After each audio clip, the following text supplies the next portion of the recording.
आज हम बात करेंगे UFC fight night Saudi Arabia के बारे में, जिसका मेन इवेंट था Israel Adesanya versus Nassourdine Imavov. Nassourdine Imavov Israel Adesanya को राउंड 2 में नॉकआउट कर देते हैं और उन्हें उनकी थर्ड स्ट्रेट लॉस मिल जाती है।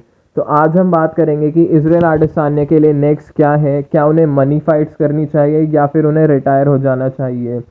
तो कल रात फाइट में इजराइल आदेसानिया फर्स्ट राउंड में बहुत ही ज़्यादा अच्छे लग रहे थे, वो उन्हें आउट स्ट्राइक कर रहे थे और रेंज मैनेजमेंट बहुत अच्छा था। लेकिन सेकेंड राउंड में नसरुद्दीन इमामोव को एक ओपनिंग दिखती है और वो एक पंच लैंड करते हैं डायरेक्ट इजराइल आदेसानिया की चिन पर। उसके बाद एक अपर कट लैंड करते हैं और ग्राउंड में 2-3 पंचेस लैंड करके नॉकआउट कर देते हैं।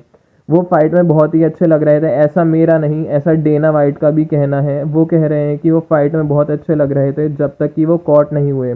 ऐसा सेम डीडीपी की फाइट में हुआ था, इजराइल आदेसानिया बहुत अच्छे लग रहे थे लेकिन एंड में उनको सबमिट कर दिया गया था। आज हम देखेंगे इजराइल आदेसानिया का फ्यूचर क्या है, क्या उन्हें रिटायर हो जाना चाहिए, इज ही डन और नॉट। उससे पहले प्लीज़ इस चैनल को सब्सक्राइब कर दो और अपना सपोर्ट दिखाओ। मेरे को एमएमए के बारे में बात करना बहुत अच्छा लगता है और मैं घंटों एमएमए की बात कर सकता हूँ, तो प्लीज़ शो योर लव। तो नसरुद्दीन इमामोव ने इजराइल आदेसानिया को हराकर अपनी टाइटल पिक्चर में स्पॉट फिक्स कर लिया है। तो let's see next title shot किसको मिलेगा। अभी 312 में डीडीपी वर्सेस स्ट्रिकलैंड की फाइट है, उसके बाद खमजत शिमाएव को भी नेक्स्ट टाइटल शॉट मिल सकता है। तो अब हम बात करते हैं इजराइल आदेसानिया की। इजराइल आदेसानिया का रिकॉर्ड है 24-5। उनकी 5 लॉसेज में से 4 लॉसेज लास्ट की 5 फाइट्स में आई हैं, जिनमें से इमामोव ने उन्हें नॉकआउट करके हराया है, डू प्लेसिस ने उन्हें सबमिशन से हराया है और स्ट्रिकलैंड ने उन्हें डिसीजन से हराया है। वो तीनों वे से हार चुके हैं। उसके बाद उन्होंने एलेक्स परेरा को हराया था नॉकआउट से, और उससे पहले वो एलेक्स परेरा से नॉकआउट से हारे थे। इजराइल आदेसानिया 2012 से 2020 तक अनबीटन थे, जिनका रिकॉर्ड था 25, और 2021 से 2025 तक वो 4 फाइट जीते हैं और 5 फाइट हारे हैं।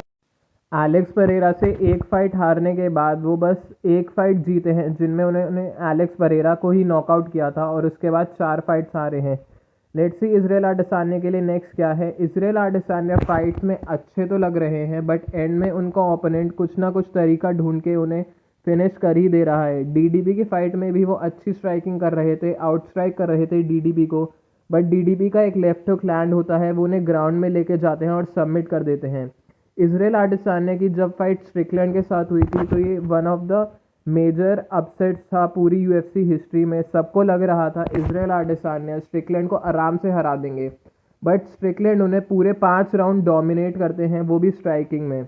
इजराइल आदेसानिया ने बोला है वो चिल करना चाहते हैं और चीज़ों के बारे में बाद में सोचेंगे। फिलहाल तो वो अपने टीममेट्स जिनकी फ़ाइट बुक हो चुकी है उनकी ट्रेनिंग में हेल्प करना चाहते हैं।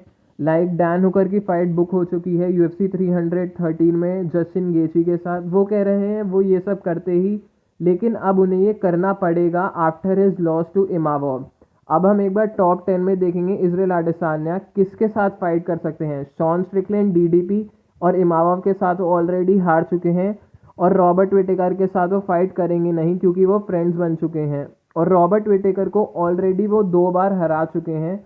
तो ऐसे फाइटर के साथ फाइट करना जिनसे वो एक भी बार नहीं हारे डजेंट मेक सेंस। उनकी नेक्स्ट फाइट कायो बुहालियो या फिर पॉलो कॉस्टा के साथ रीमैच हो सकता है। रिसेंटली आदेसानिया ने ये भी बोला था कि वो खमजत शिमाएव के साथ फाइट करना चाहते हैं, और मेरे अकॉर्डिंग उन्होंने ऐसा इसलिए बोला था क्योंकि खमजत शिमाएव टाइटल के कंटेंडर बन चुके हैं और इजराइल आदेसानिया के पास बेल्ट भी नहीं है। बट जिस तरह से खमजत शिमाएव ने विटेकर को ग्राउंड में डोमिनेट करके हराया था, तो आदेसानिया को तो रेसलिंग आती भी नहीं है, तो बहुत गंदा ऑप्शन होगा। एलेक्स परेरा और इजराइल आदेसानिया ऑलरेडी गुड टर्म्स के साथ आ चुके हैं, तो ये फाइट नहीं होगी। मार्विन विटोरी ने इजराइल आदेसानिया की लॉस के बाद उन्हें कॉल आउट किया है और बोला है तुम बस मुझे ही हरा सकते हो, तो ये फाइट कर लो। वो भी क्या एरा था जिसमें वोक, इजराइल आदेसानिया और कमारू उस्मान चैंपियन थे, ऐसा लगता था इन्हें कोई हरा ही नहीं सकता। कुछ भी हो, इजराइल आदेसानिया 2 बार यूएफसी मिडिलवेट चैंपियन और 8 साल तक undefeated, 5 title defences, 8 title wins, और बस एक ही बंदा है जिसने एलेक्स परेरा को यूएफसी में हराया है।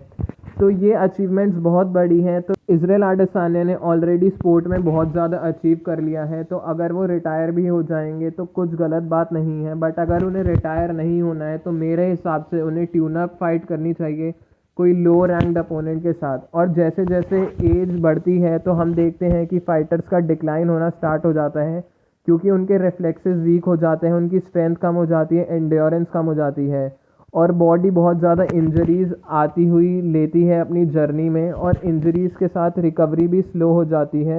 वेट कट में इश्यूज आते हैं और फाइटर में वो सेम मोटिवेशन नहीं रहती जो उनकी स्टार्टिंग के करियर में थी, क्योंकि उन्हें चैंपियन बनना होता है। बट इजराइल अडेसान्या ने ऑलरेडी स्पोर्ट में बहुत कुछ अचीव कर लिया है, तो आई डोंट नो इजराइल अडेसान्या की मोटिवेशन क्या होगी और नेक्स्ट ओपोनेंट कौन होगा, या फिर वो रिटायर करने का चूज़ करते हैं। आप प्लीज़ इस चैनल को सब्सक्राइब कर दो, आपके लिए ऐसी वीडियोस आती रहेंगी। तो और प्लीज़ बताना कि आपको ये वीडियो कैसी लगी। डू सब्सक्राइब, और इस वीडियो के नीचे कुछ भी आप कमेंट कर सकते हैं एमएमए से रिलेटेड। Thank you.